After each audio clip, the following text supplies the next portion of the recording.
Maailmas on ärevad ajad. Just äsja avati taaskord Hormuzi väin laevaliikluseks, aga Eestit on haaranud tõeline drooniärevus.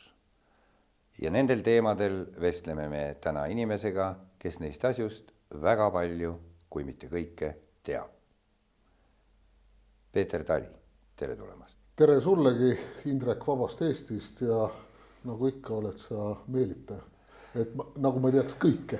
No lähme lihtsamatest asjadest lahti, et mõni aeg tagasi said väga paljud eestlased telefoni äreva sõnumi varjuge. Kas sina said ka? Jah, ma sain ka mitu sõnumit. Ei varjunud, sellepärast et pole mõtet varjuda, kuna ma parasjagu ööbisin ühes eramajas, ühes Tallinna eeslinnas, millel on betoonist seinad, et ma olin täitsa juba varjunud, et kõik oli selles mõttes hästi. Aga kas see muidu selle teavitussüsteemiga oled sa praegu rahul või on sul mõni hea mõte, kuidas seda edasi arendada? Ma ei ole kunagi mitte millegiga rahul, et ma tahaks, et kõik oleks perfektne ja võimalikult hästi tehtud. Kui rääkida sellest teavitussüsteemist, siis seal on mitu plussi. Üks pluss on see, et kõigepealt see miskil moel toimis, ja teine asi on see, et ta kuskile jõudis, ja nüüd Kaitsevägi on saanud oma õppetunnid 2 korra teavitumisega, ja nagu spordireporterid ütlevad, et siit on kuhu edasi minna või siit on mille peale laduda. Ja jällegi, et see on erinevate ametkondade koostöö, mida nüüd mitte ei tule sujuvamaks lihvida, aga tuleb arendada niimoodi, et inimesed aru saavad. Kui inimesed ei taju ohtu, siis see muutub müraks, ja siis kui on nagu päris oht, siis võivad inimesed saada viga või surma, aga seda meie inimestele ei taha. Aga kuskil järgmise aasta algusest peaks olema umbes samalaadne teavitussüsteem, nagu on Ukrainas. Ja seda saab ka siis vastavalt piirkondlikult kasutada, lülitada ennast sisse sinna või siis piirkondlikult teateid saada. Mida siis sõjaliselt peaks tegema, küsin sissejuhatajalt, olles selle ala mitte üldse asjatundja võhik. Ma olen lugenud, et on leiutatud Kalevipoja kuppel. Mis asi see on ja kes selle leiutas? No siis tuleb hakata algusest peale, et tuleb hakata peale Eesti 200 valimisprogrammist 23. aasta parlamendivalimisteks, ja seal on palju asju riigikaitse osas, ja võtan lühidalt kokku, et enamus on pöördumatult töös või siis juba täidetud, isegi ERR saab uue maja, et see oli ka seal riigikaitse osas. Aga nüüd, et see on tegelikult kihilise õhukaitse kontseptsioon, ja tegelikult Kalevipoja kupli ristiisa on Kalev Stoicescu, kellega me seda programmi seal koos tuunisime ja panime kokku, ja kui ma rääkisin sellest kontseptsioonist, et õhukaitse peab olema kihiline ja sisaldama ka droonikaitset, siis Kalev ütles, et tal peaks olema ka niisugune rahvuslik nimi, Kalevipoja kuppel, ja kui ma ütlesin, et jah, Kalev, et kui sa tahad, et su pojal oleks nimi, et sündigu nii.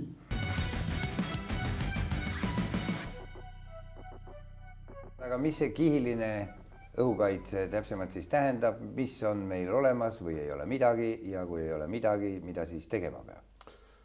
No see mõte on see, et see ei ole otseselt nagu mingi Poola mudel ega Saksamaa mudel ega ka juutide Iron Dome, mis on siis teravskuppel, kuhu on ballistiline tõrje juurde ehitatud. Aga see mõte on see, et see on tasemelt 0 kuni siis kümnete kilomeetrite kõrgusele, et on erinevad relvasüsteemid, mis siis kaitsevad erinevate õhuründevahendite ja sealhulgas ka siis droonide vastu. ehk siis nagu suur kuppel, mille sees on hulk väiksemaid kupleid, nagu dokumentaalfilmis Malev, et on suur siil ja väiksed siilid on seal sees. kui oleks sinu tegemine ja otsustamine, et kui kiiresti me võiksime kõik need kupli osad ja kihid paika saada ja tunda ennast maailma lõpuni täiesti turvaliselt? seal on kaks nõrka kohta, on ballistiliste rakettide tõrje ja siis lennukite lendav komponent, et millised lennukid need on, kas kiired või aeglased. ilmselt on mõlemat vaja ja hea kolleeg Reformierakonnast Eerik-Niiles Kross, paha on Reformierakonda reklaamida, aga ta ka räägib, et nagu tõsiselt tuleks mõtelda selle peale, et teha rootslastega, nagu moodsalt öeldakse, diil ja et me saaks seda Jaskripeneid kasutada selle puuduva komponendi jaoks, sest see miinus, mis on seotud alati poliitilise otsusega, et täna teevad lennukid õhuturvet siin, aga ühel hetkel mingi riigi valitsus, ma seda ühegi liitlase kohta midagi ei taha öelda, aga tuleb poliitiline otsus ja meil ei pruugi nende lennukite kasutamine autoriseeritud olla siin, või need lennukid on kuskil mujal ja SACEUR peab leidma mingi asenduse. aga mis nüüd droonitõrjet puudutab, siis sellega me oleks pidanud märksa kiiremini edasi liikuma. me oleme kaotanud väga palju aega. nii, ja kes on selles süüdi? Valitsus? Jah, meie valitsusliit, me oleme süüdi, et me oleks pidanud palju kiiremini liikuma ja tegelikult kõik need vaidlused on olnud ka suhteliselt kinniste uste taga, näiteks valitsusliidu lepingute sõlmimises, kus me oleme ikkagi jõuliselt Eesti 200-na öelnud, et tuleb teha droonide väejuhatus, seda tuleb arendada, me oleme kirjutanud artikleid, rääkinud, et kui orke idapiiri taga on nii palju, et me ei jaksa neid kineetiliselt neutraliseerida ja siis kuidagi teistmoodi komposteerida, et arendame droone, et las meie eest teevad seda robotid. Uutele põlvkondadele, kes kaitseväkke tulevad, meeldib see väga, aga just Ukrainas, et üle 90% surmadest, vigastustest on seotud mitte suurtükiveetulega, vaid droonidega ja suurtükiväe tuld, õhutuld juhivad ka ikkagi erinevad droonid, et me oleme selles mõttes nagu maha jäänud. No kuni selleni välja, et Ukraina meredroonid hävitavad merel õhu- ja meresihtmärke, mis et need arendused käisid ja ameeriklased arendavad ka seda kõike.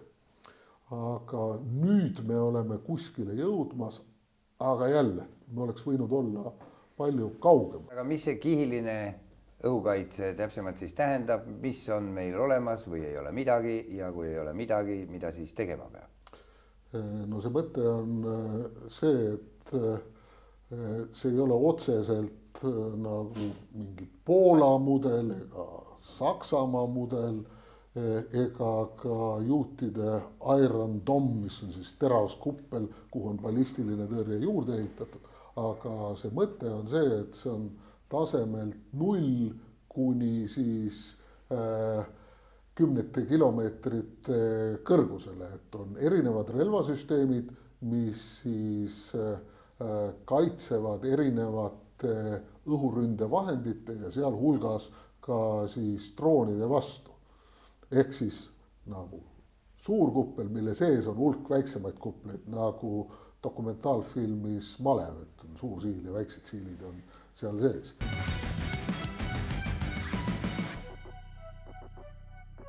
No hüppame korraks veel selle tsiviiltaristu juurde, et kelle vastutusala see on ja kuidas tagada, et inimesel ei läheks elekter ära ja vesi tuleks kraanist? See ei ole tänase seisuga Kaitseväe vastutusala, et Kaitsevägi sõja korral peab ja saab kõike kaitsta ja nüüd tuleb nagu aga, et kas me oleme valmis sellega kinni maksma, et tõstame siis mingid reservüksused üles ja paneme tegema. Aga tegelikult me peame ikkagi sinna jõudma, jälle puhas Ukraina kogemus, et taristu omanik peab selle kaitse peale mõtlema ja seda on liiga vähe tehtud, aga õnneks jälle Elering nüüd mõtleb juba päris tõsiselt selle peale, et kuidas füüsiliselt kaitsta, et seal on kaks asja, et ehitad betoonpunkrid ümber sarkofaagi ja teine asi siis mingid droonipüüdevõrgud. Nüüd jällegi ja seadustega on ka nagu on, et see on jälle halvasti reguleeritud ja näed, selleks oli vaja ühte Ukraina drooni vastu Auvere korstent, et seadused pääsesid otsekohe kooskõlastusringile.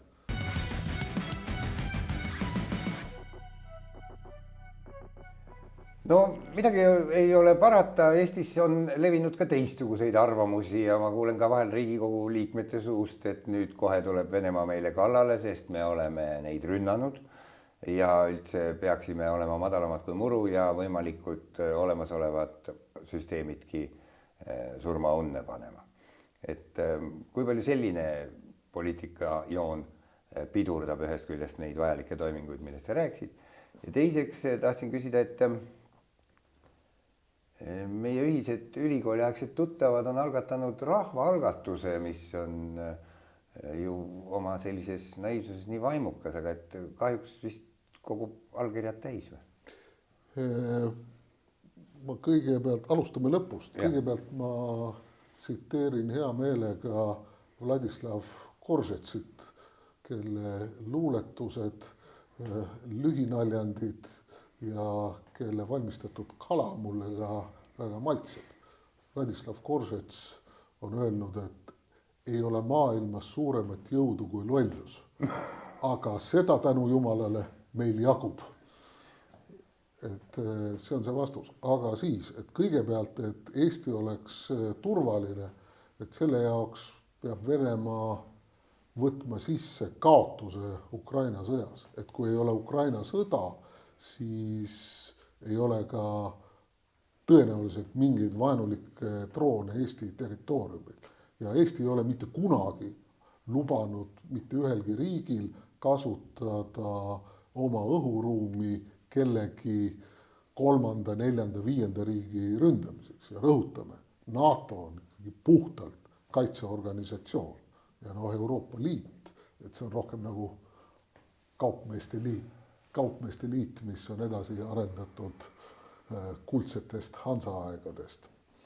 Aga mida Venemaa teeb, on vaenulik mõjutustegevus ja millega meid lõhutakse ja see on seesama asi, et mida nad ütlevad korraga, et NATO-t me ei karda, aga ta on piiridel liiga lähedal, et see on väga ohtlik, et see on nagu kognitiivne dissonants, bipolaarsuse häire või veel midagi, aga Vene auditooriumile ja kahjuks ka väljaspool Venemaad see nagu otsapidi toimib.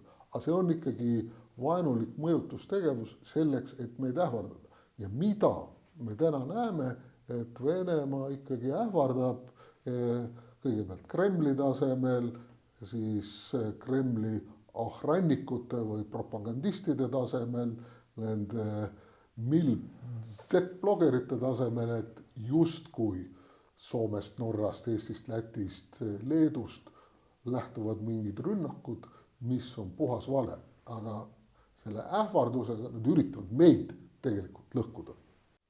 No need on väga olulised teemad ja neid võiks tegelikult lahata lõputuseni ju ja debateerida, aga minu hinnangul on sinu töö selles Riigikogus olnud edasiviiv, vaatamata sellele, et sa ise ei ole tempoga võib-olla rahul.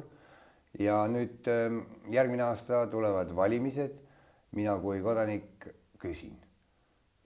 Kas see ongi see põhjus, miks Eesti 200 peaks kindlasti olema esindatud järgmises Riigikogus ja soovitatavalt valitsuses, et Eesti riigikaitse kindlustunde saavutamine ei jääks toppama? Lühike vastus on jah, et meie eesmärk on võita võimalik sõda nii, et me ise sõtta ei astu. Loomulikult ma ei teinud seda ikkagi üksi, vaid ikkagi selle taga on olnud terve Eesti 200 ja valitsusliit ja võib-olla me oleme olnud valitsusliidus ebamugavad partnerid nii sotsidele kui ka Reformierakonnale, sest me oleme küsinud küsimusi ja nõudnud, et asju tehtaks päriselt nüüd ja kohe, et tuua siis ametnikud nagu heas mõttes mugavustsoonist välja ja öelda, et seda arengut on kohe vaja